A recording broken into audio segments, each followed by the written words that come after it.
सुबह सुबह बेटे बहू के कमरे में से चिल्लाने की आवाजें आ रही थी। कावेरी जी का मन घबरा रहा था। जब बिल्कुल भी मन नहीं लगा तब जाकर बेटे के कमरे का दरवाज़ा खटखटा दिया।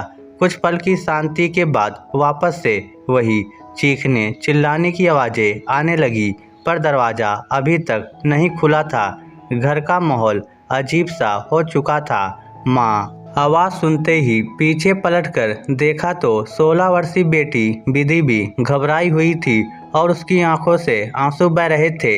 भागकर वह माँ के सीने से लग गई। माँ ने उसे हिम्मत बधाई और फिर वापस बेटे के कमरे के दरवाजे को खटखटाने लगी। अब की बार दरवाज़ा खुला और बेटा गुस्से से बाहर निकलकर सोफे पर आकर बैठ गया। उसके पीछे पीछे कावेरी जी भी आई और पूछा, अरुण क्या हुआ बेटा? तुम लोग लड़ क्यों रहे थे?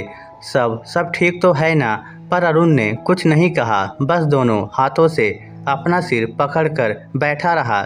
जब बेटे ने कोई जवाब नहीं दिया तो जमुना जी बहू के पास अंदर कमरे में जाने लगी। अभी दरवाजे तक पहुंची ही थी कि बहू दंदनाती हुई कमरे के बाहर निकल आई। साथ में बैग भी था, जिसे देखकर कावेरी जी और घबरा गई। बहू ये बैग लेकर कहाँ जा रही है?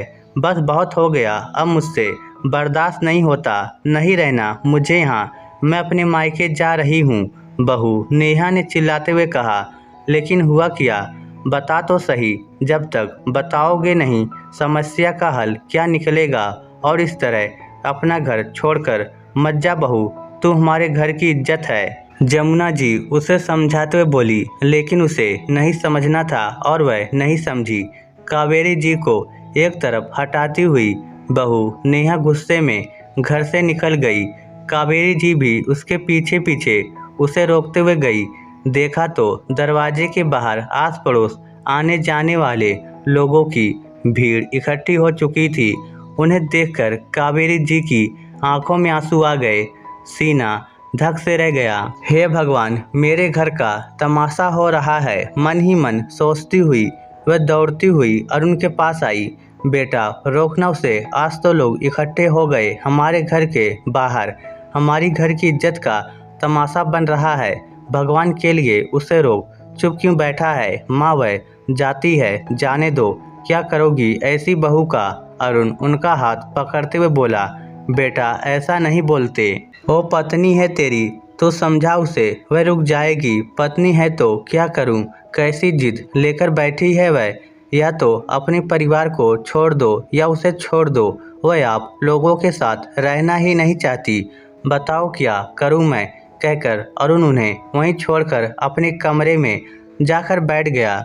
जमुना जी कभी कमरे की तरफ भागती तो कभी दरवाजे की तरफ। आखिर क्या कमी रह गई, उन्हें अभी तक समझ में नहीं आया। बाहर आकर देखा तो बहू एक रिक्शे को रोककर उसमें बैठकर जा चुकी थी।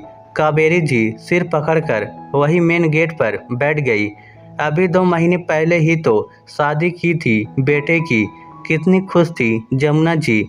ले देकर घर में 3 ही जीव थे। बेटा ऑफिस चला जाता था और बेटी स्कूल, फिर स्कूल के बाद कोचिंग। कितनी अकेली महसूस करती थी वह। सोचा था अब बहू के आने से घर में थोड़ी रौनक हो जाएगी, लेकिन ऐसा कुछ नहीं हुआ। उल्टा अब तो सुख चैन भी बर्बाद हो गया। 2 वक्त की रोटी खाना भी दुश्वार हो गया। नेहा तो कभी भी लड़ पड़ती थी, उसे लड़ने के लिए किसी भी मुद्दे की ज़रूरत नहीं होती थी, और ये बात शादी के दूसरे दिन ही पता चल गई थी। जब सुबह कुल देवी के मंदिर जाने के लिए कावेरी जी ने बहू को 6 बजे ही उठा दिया। बस इसी बात को पकड़कर नेहा ने काफ़ी हंगामा किया था, यहाँ तक कि अपनी माँ को फ़ोन कर दिया और उसके बाद उसकी माँ ने कावेरी जी को कितनी बातें सुनाई। नेहा छोटी छोटी बातों को तुल पकड़ लेती और अपने मायके फ़ोन कर देती। इन 2 महीनों में उनकी समधन उन्हें कितनी बातें सुना चुकी थी। अब तो खुद जमुना जी घर के काम में लगी रहती थी, लेकिन बहू को कुछ न कहती। लेकिन जो इंसान लड़ने की फिराक में ही बैठा हो, वह कब किस बात को पकड़ ले पता ही नहीं चलता। कुछ देर बाद विधि बाहर आई और कावेरी जी को सहारा देकर अंदर ले गई। अभी मुश्किल से 1 घंटा ही बीता होगा कि बहू के मायके से जमुना जी के मोबाइल पर फ़ोन आ गया। कावेरी जी की बिल्कुल भी हिम्मत नहीं हो रही थी फ़ोन उठाने की।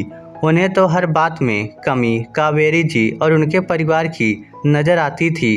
उनके लिए उनकी बेटी बेचारी और सास अत्याचारी थी। आखिर फ़ोन बज कर बंद हो गया, पर कावेरी जी ने फ़ोन उठाया नहीं। जब दोबारा फ़ोन की घंटी बजी तो कावेरी जी उठकर अपने बेटे के कमरे में गई और बोली, देख तेरी सास का फ़ोन आ रहा है, क्या जवाब दूँ उन्हें? अरुण ने मां के हाथ से मोबाइल लेकर कॉल रिसीव किया। इससे पहले कि अरुण कुछ कह पाता, सामने से ही आवाज़ आई, आप लोगों की हिम्मत कैसे हुई मेरी बेटी को घर से बाहर निकालने की?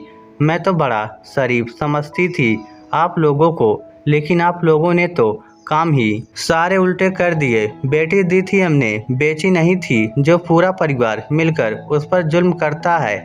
आ रहे हैं हम लोग अभी। लेकिन अरुण ने भी कोई जवाब नहीं दिया, बल्कि फ़ोन काट दिया। थोड़ी देर बाद नेहा के मम्मी पापा और उसके मामा जी वहाँ मौजूद थे।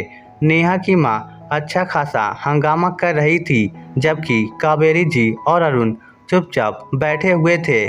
नेहा के पापा और मामा जी समझदार थे और इतनी देर से नेहा की मम्मी को बोलते देखकर दोनों को इतना तो समझ आ गया था कि गलती कहाँ और किससे हो रही है। जब मामा जी ने इशारा किया, तब थोड़ी देर बाद नेहा के पापा शांतिपूर्वक बोले, देखो दामाद जी, शादी ब्याह गुड्डे गुडियों का खेल नहीं है। ये बात आपको भी समझनी होगी और नेहा को भी। उसे क्या समस्या है, उसे जानने के बाद ही मैं यहाँ आया हूँ।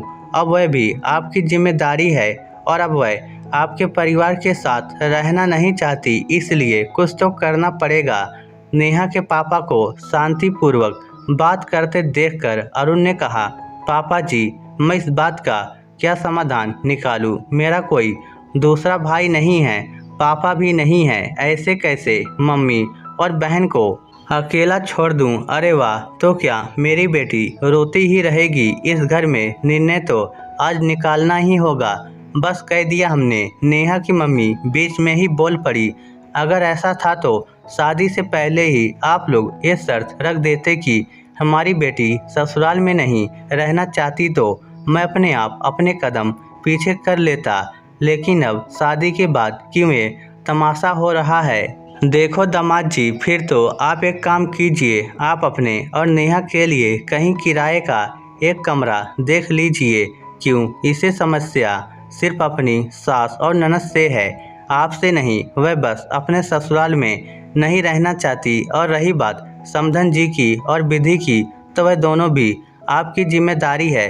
तो महीने की आधी सैलरी अपनी मम्मी और बहन को खर्चे के लिए दे दीजिए। मेरी नेहा तो आपके साथ कम में भी एक कमरे में भी खुश रह लेगी, कम तनख्वाह में भी अपना गुजर बसर भी कर लेगी। बड़ी सीधी सादी बेटी है मेरी। अपने पापा के मुंह से ऐसी बातें सुनकर नेहा के पैरों तले जमीन खिसक गई। वही नेहा की माँ बोली, अरे भला नेहा क्यों एडजस्ट करेगी? 2 मंजिला मकान है इनका। समधन जी तो ऊपर एक कमरे में अपनी बेटी के साथ रह लेंगी और इनके खर्चे नेहा क्यों उठाए? अभी तो इनके भी हाथ पैर सलामत हैं। अच्छा, इसलिए तुम अपने बेटे को लेकर नहीं आई हो? तभी मैं सोचूं कि बड़े भाई हैं, लेकिन उसके बावजूद अपनी छोटी बहन के ससुराल तुम उन्हें ले जाना नहीं चाहती। अपने ही पति के मुंह से ऐसी बात सुनकर वह भी चुप हो गई। देख नेहा, मुझे तेरे ससुराल वालों की कोई कमी नज़र नहीं आ रही है, कमी तो तुझ में है। अपनी माँ के कहने पर आकर अपना घर बिगाड़ने में तुली हुई है, और जब ससुराल में रहना ही नहीं था तो शादी से पहले ये शर्त रखती, फिर हम सोचते कि क्या करना है और क्या नहीं। शादी के बाद ये सब तमाशा क्यों? मामा जी ने नेहा को डांटते हुए बोले, अगर तुझे तेरे पति के साथ अकेले रहने का शौक है तो बिल्कुल रह, लेकिन समधन जी और उनकी बेटी ये मकान छोड़कर कहीं नहीं जाएंगी, बल्कि तुझे किराए के कमरे में खुद को एडजस्ट करना होगा। अब तू देख ले तेरा क्या डिसीजन है, क्योंकि तेरे पापा तेरे गलत में साथ नहीं देंगे, और अगर तेरी माँ ने गलत में साथ दिया तो वह चीज़ जो तुझे सिखा रही है ना, यही बातें जाकर मैं तेरे भाई भाभी को बताऊंगा। फिर किसका बुढ़ापा कहाँ खराब होता है वह खुद देख ले। पापा के ऐसे कहते ही नेहा से कुछ बोलते ही नहीं बना। उसने अपनी मम्मी की तरफ देखा तो उसकी मम्मी अब कुछ कह भी नहीं पा रही थी। समधन जी, आज के बाद कोई भी समस्या हो आप मुझसे सीधे बात कीजिएगा। आपकी बहू है, इसी घर में रहेगी। उसके गलत में उसके पिता साथ नहीं देंगे कहकर नेहा के पापा ने कावेरी जी के सामने हाथ जोड़ दिए और वहां से वह लोग नेहा को वहीं छोड़कर रवाना हो गए। अब नेहा को भी समझ में आ गया था कि पापा उसका साथ नहीं देंगे, इसलिए अपने आप ही उसे चुप रहना पड़ा। इस स्टोरी को लेकर आपकी क्या राय है नीचे कमेंट करके हमें ज़रूर बताइएगा। धन्यवाद।